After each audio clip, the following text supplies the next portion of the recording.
So hello friends, I am Isha Agrawal and Mr. Anil Yadav is in front of me and I am going to ask him some different difficult questions. Okay? So are you prepared?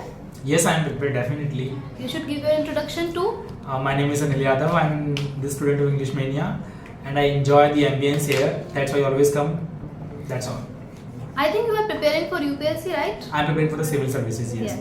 So I should ask question related to that. Yes, you right? should, as per your interest. So my first question to you is that do you think the judicial system in our country is good? As far if I have to talk about the judicial system, the prominence of the judicial system is very great. But the effectiveness or the efficiency in executing the policies of the judicial system is completely not up to the mark. For example, there are so many pendencies in the Supreme Courts or the subordinate courts like High Courts and the district courts, in which we are not just going through the a very fast proceeding of the cases. So I would like to say in that case, sometimes the third pillar of the democracy is known as a judicial system, which is not efficient to reap the benefits in the actual sense. So I would say there are so many loopholes in which we have to work a lot. Okay, and our constitution makers like Mr. B.R. Ambedkar, so do you have a good opinion about them? So please repeat your question. What is your opinion about our constitution makers? Yes, I had a great opinion. Like I have because I have a personal opinions of mine related to the constitutional makers, because they framed such a vision of a nation by which we are just today reaping the benefits. Otherwise, it would be impossible for us to sit all together. First of all, I would like to tell about Dr. Ambedkar, because Mr. Ambedkar was the prominent person, because he was the barrister, not he was a lawyer, and he was having the far sight notion how to execute the nation's policy by which we can accommodate through different kind of challenges which will we see in future. So he came forward with that policy of this reservation for the vulnerable section of the pitiable sections in the society, by which they can uplift their status in the society. And the foremost thing is that he removed the untouchability from India, which was a very rigorous practice, obsolete method of the social society, in which so many people became victim also. So these are some basic principalities which have been done by Mr. Ambedkar. I appreciate him. And apart from Gandhi was not a part of the constitution maker, but although directly or indirectly he was also participating, because he mobilized the mass participation of the local people, and he participated in the national freedom movement also, and he followed so many different principles of his life, the 7 sins, like non-violence he followed, and truth he followed, which prevailed today's value system a lot. Can we consider Mr. Gandhi as the reason for the division of Indian Pakistan? We cannot directly, because it is I think you are asking this question as per the herd statement of the society, or yes. So I would like to say this, as per the herd statement, you should not go through. Like I have personally gone through the books in which some salutary consequences were there, because it is very easy or feasible task for us to pass the comment on any eminent personality. Mr. Gandhi, be it Jawaharlal Nehru, Sardar Vallabhbhai Patel, what they have launched as a policy. But don't you think so that those policies which have been executed by these prominent people, it depends on the circumstances, like conditions, there must be the conditionality. So Gandhi is not the sole reason of the partition.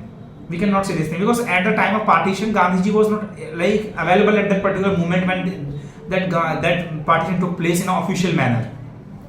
But even Mr. Gandhi was killed by Nathuram Godse, and he had a statement that I just killed him because I was so unhappy of the division. Do you know, in today's generation, if I just talk about, so there are so many people who are unhappy with Modi even. So there might be the potential threat to Mr. Modi's life if he comes to the General Assembly, among the general people. So he will definitely be assassinated. The same thing is also there. The assumption of Nathuram Godse was up to his personal morality, which was not ethical. Do you know, he was a begot Brahman. He belonged to begot Brahman community. So he had the only one kind of a negative ideology towards the Muslim community. That why did he participate in that kind of partition? But in actual sense, Mr. Gandhi deliberately did not participate in that partition. But Nathuram Godse justified this thing that by killing. if I today kill Mr. Modi, if I assassinate Mr. Modi, if I assassinate any political face in India, so you know, and if I recite my personal reason, so do you know I will be famous in future? That might be the case only. Okay, and some people are even there who consider Nathuram Godse as a hero. What is the reason for that? The people who consider Nathuram Godse hero, I think those people also belong to the same community of Nathuram Godse. Okay. They do not have the scope of the rationality. That's why. So he is not a hero, you mean? He's not a hero. He's not a hero. Suppose that if there is a loophole in a system, so there are some certain modifications you can bring about. But rather than killing someone outrightly, it is not justified. So the judicial system in our country is known as, quasi-federal. Quasi-federal, yes, in nature. Quasi-federal system. Okay. So it means we don't have a proper federal or a proper unitary system. So means how can we say that we have a quasi-federal, not proper Okay. federal? I would like to system? say yes. Quasi-federal, I would like to define the term first of all. Quasi-federal, it means completely not, it is a partial federal. For example, judicial system, in the context of the judicial system, we just talk about the quasi-federalism is a particular political system or set which we have adopted from the Western nations. In USA context, if I just talk about the quasi-federal, we have the federal system of our own style that is known as sui generis. If you know that term, we have the federal system of our own style that is sui generis. It means it is a quasi-federal. Neither it is a complete federal nor federal. Why it is so? Because we have the rigid constitution or the flexible constitution both.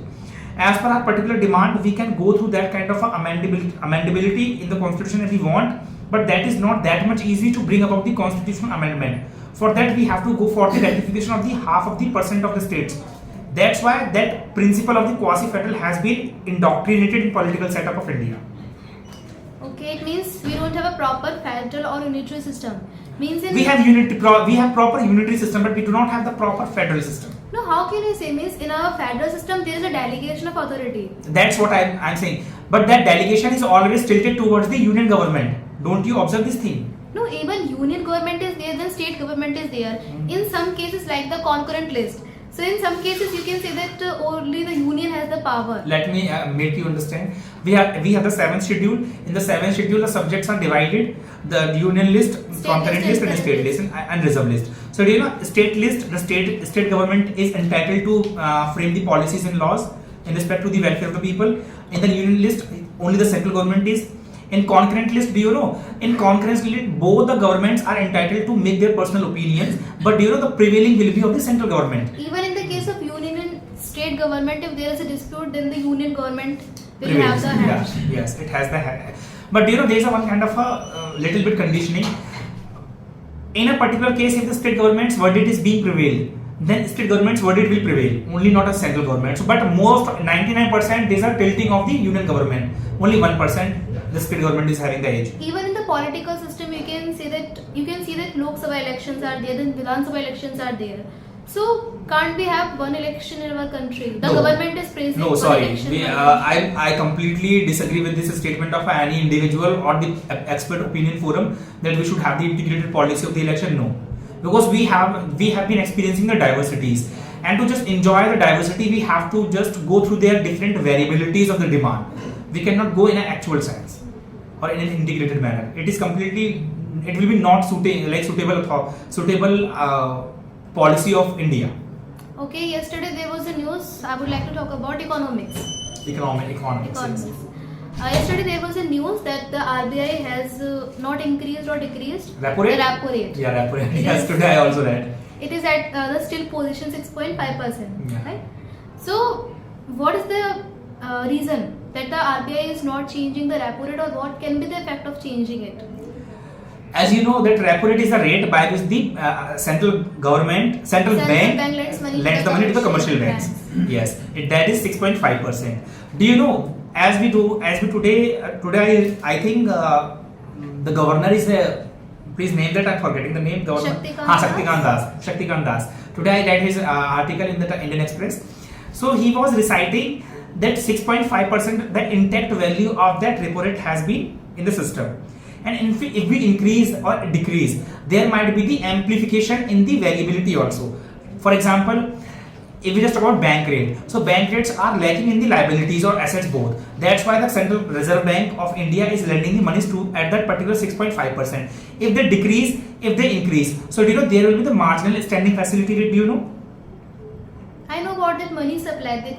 Money supply, it is beyond that money supply, marginal standing facility. So that government marginal, it means just to beyond over certain rates, so it means it is allowed to increase but it is not allowed to decrease. So that's why that is the mindset, and just because of the election or the GDP is being in a what should I say, in an imbalanced sense, because GDP is also imbalanced, because we have the growth in GDP by only one sector. That sector I am not recalling which sector is there which is contributing huge in the GDP formation. That might be the reason. And for the rest of the cases, sorry, it can be the IT or infrastructure sector. No, that's the sector. If you name that sector, I will definitely follow the same, because I remember, but it is not coming from my mouth. Recently, Shaktikant Das, the governor of RBI, he had a statement in an interview that till 2050 there will be no jobs for the people. Yeah. So what can be the reasons that no jobs will be there Recession in our is going to country? take place. Not only recession, but jobs will get finished, will get eradicated totally. Till 2050. 2050. Okay, I heard of previous formative years. No. I think this is a very subjective issue. I have to go through that. I cannot randomly answer this. In our country, what can be the reasons of unemployment? Yeah, the unemployment, the ratio. If you say this thing that, if I say this thing that education is not that much up to the mark, then you will definitely ask for the counter argument. How can you say this thing? I can say this thing that because the actual utilization of the education is not being reaped by the students in itself. For example, I have seen in my life so many people who are BTech holder, they claim to be so-called BTech holder, but they do not know anything about their particular stream. So how can they expect from any company to be on the highest position? For example, there are so many students I have interacted. Someone is MBA holder, someone is BTech holder, MTech holder, but they do not know even MBA if someone has done. So we might expect some kind of a certainty in that particular discipline of economics. Do you know, like GDP, GV, what is that? So we can expect that much of knowledge from you, but you are completely zero over that. So this might be the best reason or the prominent reason. The second one is that Indian nation is lacking in resources. We are really lacking in the resources because we do not have. Because of huge population. Huge population. Do you know, huge population can be the asset. Yes. Asset, but for the government, it has been remained as a liability. Not only by the government, the people in our country, they are illiterate. Even today, people are illiterate. They don't even know how to write or read. That's what I'm saying. The education of Indian people are so-called educated. We are educated, so-called educated. We do not possess the effective educational mindset which actually must be there. For example, if I just talk about the IITians or like any IIM Ahmedabad MBA holder, so they are really very, what should I say, they are very good or the best people in their But disciplines. even after, they are not getting jobs. They are not getting. How can you? Do you have the statistic? Yes, recently there was statistic that around 30% of IITians are not getting jobs. You know, before going in that formal sectors or the informal sectors, we should leave that informal sector poles apart. Let's talk about the formal sector. No job security and none of the government schemes. So that's why I think lack of the resources must be the only sole reason. That's why you're not able to create the job opportunities for those people. Today, in the government of Congress political manifesto released, do you know Mr. Modi has come with that policy of the production linked incentive scheme? You know, and Mr. Congress political manifesto is that employment linked incentive scheme.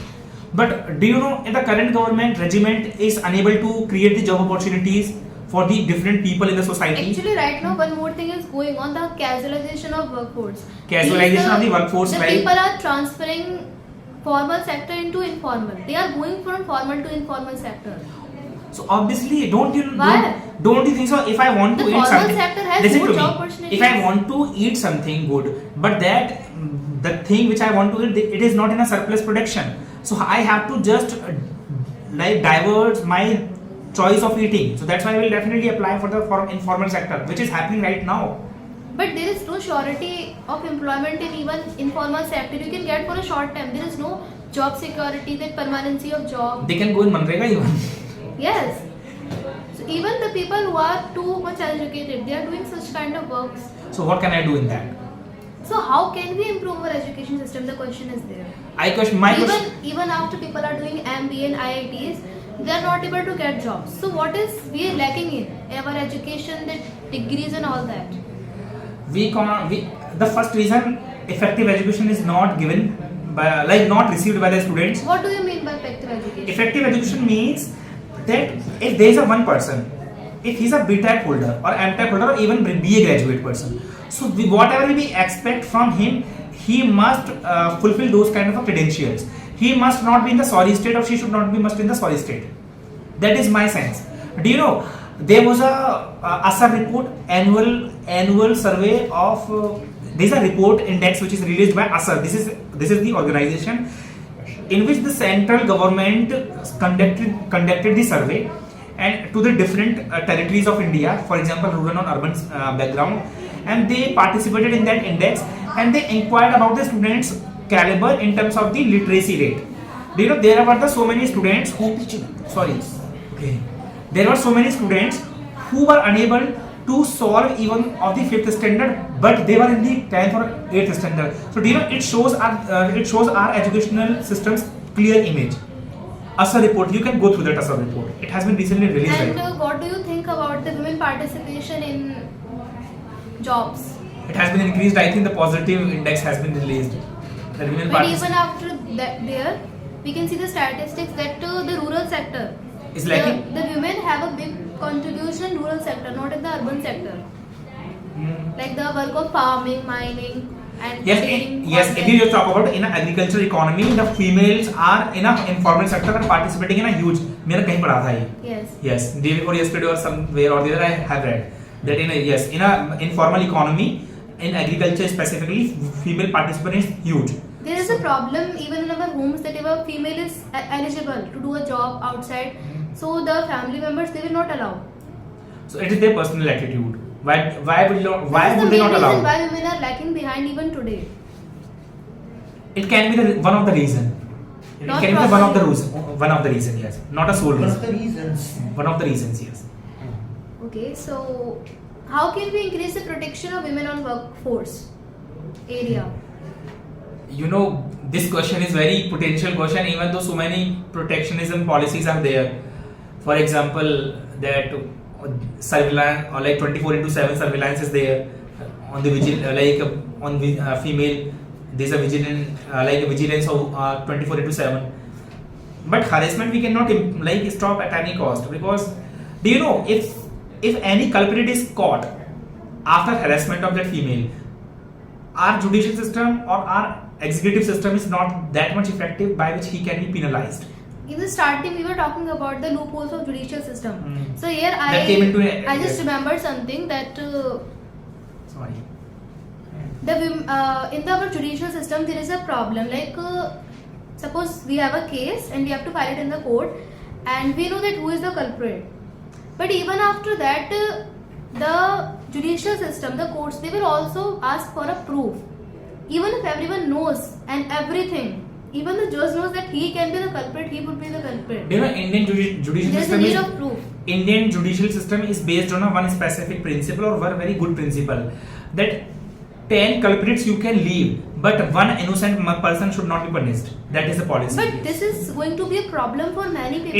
It is going to be a problem for Indian. I know that's why there is a huge pendency in the Supreme Court or the High Court. There is a problem that here we can see that one culprit is not going through that jail and all.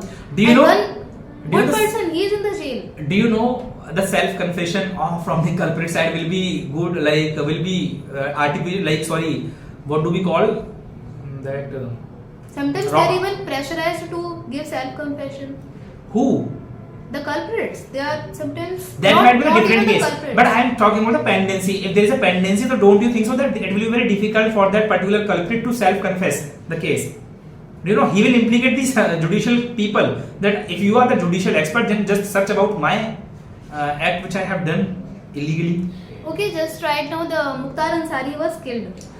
So really, I will tell the thing. Mukhtar Ansari. From UP. I know Mukhtar Ansari. Do you know the name? Only I have aware of Mukhtar Ansari. उसका मेरे पास video भी आया था, but I did not. It has been taken as a granted. The He was title. in prison from so many time and Yeah. now he has died. So many political parties are claiming that he has not died just because of heart attack. There are some political issues which have killed him. Slow poisoning. Yes. Slow poisoning. That video is in the granted because I will see definitely. I did not expect this thing that someone will ask me Mukhtar Ansari. I have always said this thing. Whatever No, he the was thing in which I news. skipped. He was in news from some days. That's You, why I asked. yeah, no, it was in the newspaper, but I always skip that because मेरे को इतना politically important नहीं लगा, तो that's why I skipped. After the BJP government, especially in UP, I have seen that the status of UP has gone right. I mean, And till the status now, of UP has gone? Till now, everyone in other states, they never praise the people of UP and Bihar. They just consider the people of UP and Bihar illiterate. But after the BJP government, I thought that the status has improved of UP and Bihar. Not the Bihar, but UP you can say. I don't think so. No? No, it Just might be a personal little opinion. bit, a little bit. A little bit, like in which context we Like are we being can see praised. that the Gunda Raj. Gunda, What can we say okay, it in the English? title has been removed. It has been removed, but certain people are there who have just been removed. Who have been The removed? policy of bulldozer. Bulldozer scheme, yeah. Yeah, instant judgment you are Do talking you about. think it is good? No. In UP, you can see the most high dons Yeah, I know. are from UP, and to Even stop though- them if the government is using such policy, then what is the problem? But don't you think so that you are compromising the value of judicial? It means that there must be the intervention from the judicial side, but you are becoming the direct judicial. For a criminal, what can be the judiciary? He is apart from judicial So, system. but that we should talk about the basic structure of the constitution. Na? Basic structure does not allow to just go through or intervene in that particular scenario. That is a problem. If the government is not going through that problem, then I don't think there is a problem. It means sorry. There are certain problems in our judicial system. If the government is not following them, so I don't think there is a problem. Don't you think so that if government is becoming very proactively participating in those kind of execution, so it is always justified? Not always, but we can see That's that. what I'm saying. Bulldozer cases. If you talk about bulldozer cases, I would like to ask you one question from my side. That did you see those innocent people whose house have been demolished in that bulldozer activity? They were crying a lot. Did you see? I don't think so. You didn't think so, but there were so many people who have been culprit of this. There bulldozer can be scheme. case of that Atikraman, Encroachment, yes. encroachment. Illegal encroachment. This can be there. No. Okay. Okay. Good. There is a legality of your action by which you are executing the policy of the illegal encroachment. But don't you think so that you should permit the time allotment to those particular communities who are residing in that particular area, by which they can also get time to recover themselves? The Or people correct are not able themselves. to understand. Even last year there was a case in Manali or Himachal Pradesh. Himachal somewhere. Pradesh especially. Yes. There was a case that a mountain was there and it was just going Joshimath? above the homes. Yes, Joshimath, Joshimath. yes. That was the case. So the people were said that you should leave your home because the mountain can fall upon your home and you can destroy everything, get destroyed. Yes. The people were not even ready to do that. And after that their homes were destroyed. Hmm. So if the people are not listening, then the government has to take Do you an know? action. Listen to me. In the subjectivity was different in the case of Joshimath, because in the Joshimath it was a climatic, ecologically very fragile area. But the people were Due not to some listening. kind of So in that case, Listen to me. Due to some anthropogenic activities, that thing happened. Like for example, establishing the dams and bridges. That's why it happened. I'm just talking about the legality. Like for example, let's talk about the slum areas of Delhi, which are legally registered in the municipal corporation. Even they are being encroached or being demolished by the Bulldozer Act. Is it just justified? If you have considered that particular area as an illegal encroachment area, then why did you first of all give the registry of that particular property? I think government is also culprit in that. Have you gone through the subjectivity or not? Like Sarai Rohilla wala, that is the Sarai Rohilla New Delhi wala route on which so many huge population of the slums are residing. They are claiming the same thing. They are showing to the government authorities or the Supreme Court that we have the legal registered document of that particular property which we had bought from the municipal corporation. Why did they give me? can we remove slums from our country? No, No? we cannot. Can you give some reason? I can give you some reasons. Because first of all, the reason is that the slums who are living in those particular encroachment, like which you consider. Not only in Delhi, like Mumbai and everywhere. Yes, for example, in whole India. Whole India, the famous encroachment like slum is of Maharashtra, Jhuggi, very famous. I'm just forgetting the name of that Jhuggi, and it must not be there because you know those areas have been registered as per the government record. So you cannot even legally ask them to leave that particular place. Okay, so now elections are about to come. It is around the corner, we can say. Every 5 years when election came, so there is a kind of hurdle in our country.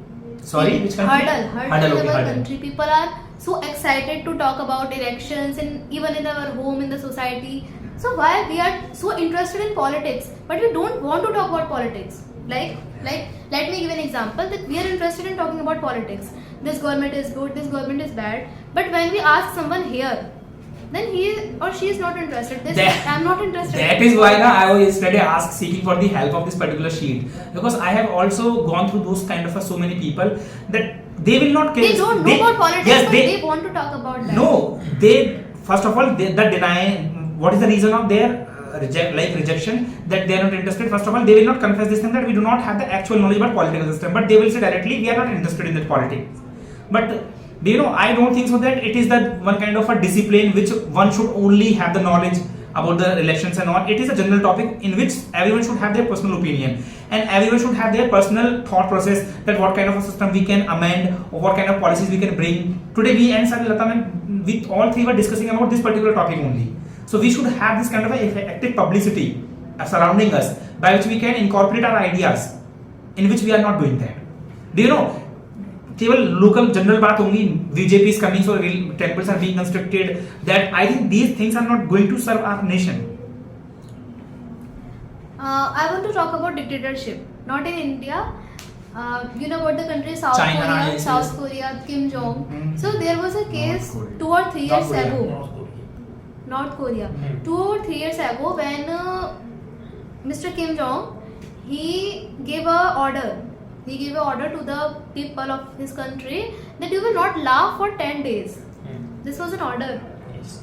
So I don't. And the reason was that there was a kind of shraddh. Yes, of his father. Of his forefathers or fathers. And father's name is also the same. Yes, from his family, because there is a kind of family system in the perpetual succession in their country. Yes.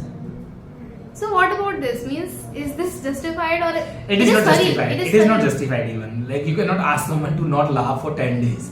If I ask Indian people not to laugh, they will slap me. Isn't it funny? Obviously, it is funny. That's why Kim Jong is crying today. I think it is a closed economy. It did not interact to any particular nation. Even after that, they are growing to a very. But no, recently I have seen his condition. He was just going one country in which he went for the international visit. The nation I have forgot the name, but he went recently. Because right now he has understood the importance of the open economy. Even after they have a closed economy, they are growing too much. Because they are self-reliable. Self-reliable and the resource-rich nation might be. So here I want to talk about self-reliance. How can we make our country self-reliant? Nowadays the government is Atmanirbhar Bharat. We are the Indians and we are self-reliant, don't you know? But we are not. There must be always only Jammat which can remind us that you are self-reliant, you have everything. Why don't you manufacture by on your own? For example, toys industry. We had a very popular toy industry. Can you give an example that what are we producing right now? Our country. Okay. The Make in India failed. Why? Yes. Make in India is not failed completely because of the affordable investment was being done by Indian government as the import policy. That's why we can say in that case we have that kind of a Make in India policy little bit failed. But actually we are not failed. We can make the manual works and manual things we can make, but the technological improvement is not there. Suppose this phone is there and this phone stand is there, so why are we not able to produce these things? Don't you think so that we are that much lethargic? We are lacking in technological advancement. Yesterday, the same thing I also always said. Deepak sir said this thing that technological advancement isn't there in Indian people's mind. But you know, they feel pride in their professionalism, which Chinese people do not feel proud. They don't want to serve Yes. their country. They want to serve their country. No, people Yes. in our country. Do you know if they will, Even in China, the people are somehow, you can say, forced, because in history we can go and there was a revolution, the great leap year forward revolution was there. I don't know what is this. This was a revolution when China was independent. So at that time, the people were said that you will have to build industries in your backyards. So they were forced to do Chinese that. government. Yes, at the time of independence after 1951, when the first 5-year plans were introduced in China. Okay, I think two superpowers asked it, like US and USSR, to China to just make the industries in your No, they backyard. had two policies which helped them to grow. Like? First was the Great Leap Year Forward, Mhm. in which they were said to establish industries in their backyards. Okay. That's why their economy suddenly starts boom. And the second was the Great Proletarian Cultural yeah. Revolution, in which the students were sent abroad to Russia to learn new things. New So things. by these things, they then got to develop themselves. The same thing. Can you correlate right now?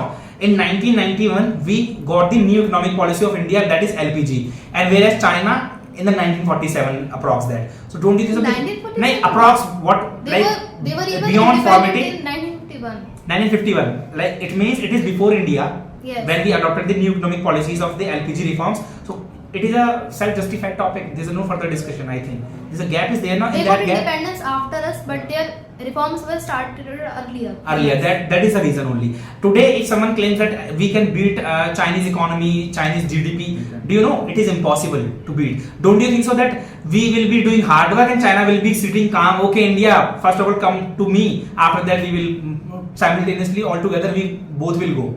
Do you think so? Any nation can wait for another nation to progress? This is the reason. Okay, so I have another question. In the world economy, World economy, in the whole like- world, what is the place of India? I think What is the role of India? Indian role is restricted to certain countries. For example, USA and Rus and China and these subcontinental Indian nations, Indian neighborhood. For example, if I just talk about in the subcontinental region, economic policy of India is of the reciprocity. As I always declared to the so many different students, that India helps in the economic framework, but does not hope that these nations in return will help us. But in USA or China or Russia, these like advanced economy, Japan, India hopes so that in return they should help. But don't you think so? But these nations are not ready to accept the Indian help because they think that we have the developing tech still, which is India not going to accept recently.